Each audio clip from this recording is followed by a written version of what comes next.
তো প্রথমে জানতে হবে তো ডায়াফ্রাম বা মধ্যচ্ছদা কি খেয়াল করো। এমন করে জোরে শ্বাস নেই, এমন দেখো পেট একদম খোলসের মতো ইয়ে হয়ে গেছে ফাঁকা। এই পুরো গহ্বরকে বলা হয় হলো উদর গহ্বর। আর এরকম করলে দেখো বক্ষটা পুরো অঞ্চলটা ফুলে উঠছে, এটা নামে হলো বক্ষ গহ্বর।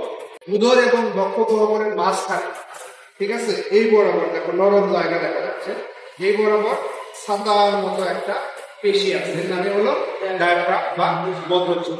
গোল্ডেন রুলস এটা মনে রাখাই লাগবে।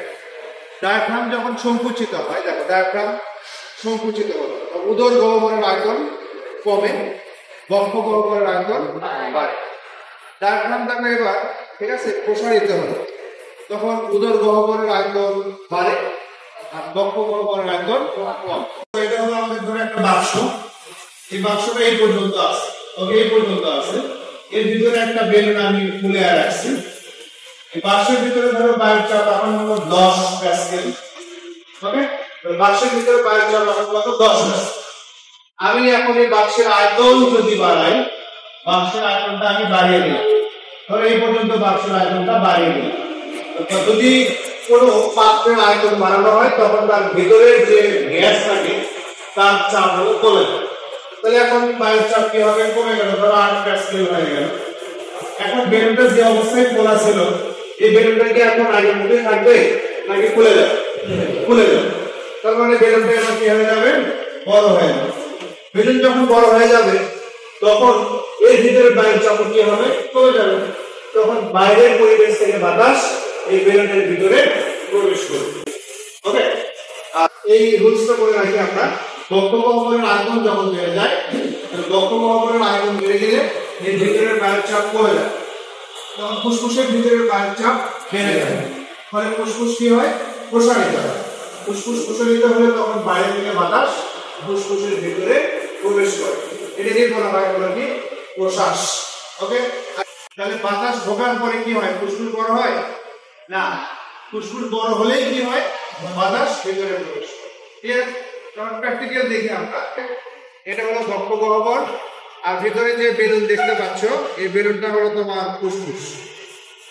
এবার দেখো এই যে আমাদের সেই স্ট্রোক কাঠিটা, এটা হলো তোমার ট্রাকিয়া বা শ্বাসনালী, ওকে।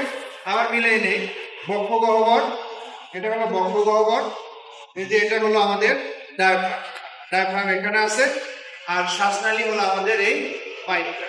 ঠিক আছে, এখন দেখো ডায়াফ্রাম যখন কি হবে? সংকুচিত হয়, দেখো টান দিচ্ছি আমি, সংকুচিত হয়, তখন বক্ষ গহ্বরের আয়তন বাড়ে, আয়তন বাড়লে ভিতরের বায়ুর চাপ কমে, ফলে দেখো দেখো বেলুন কি হচ্ছে? আস্তে আস্তে বড় হয়ে যাচ্ছে। তার মানে কি? বহিঃপরিবেশ থেকে বাতাস বেলুনের ভিতরে প্রবেশ করতেছে, এটা হলো প্রশ্বাস। এখন দেখো আমি ছেড়ে দিলাম ডায়াফ্রামে যাবে। ডায়াফ্রাম যখন প্রসারিত হয় তখন বক্ষ গহ্বরের আয়তন কমে, ওকে।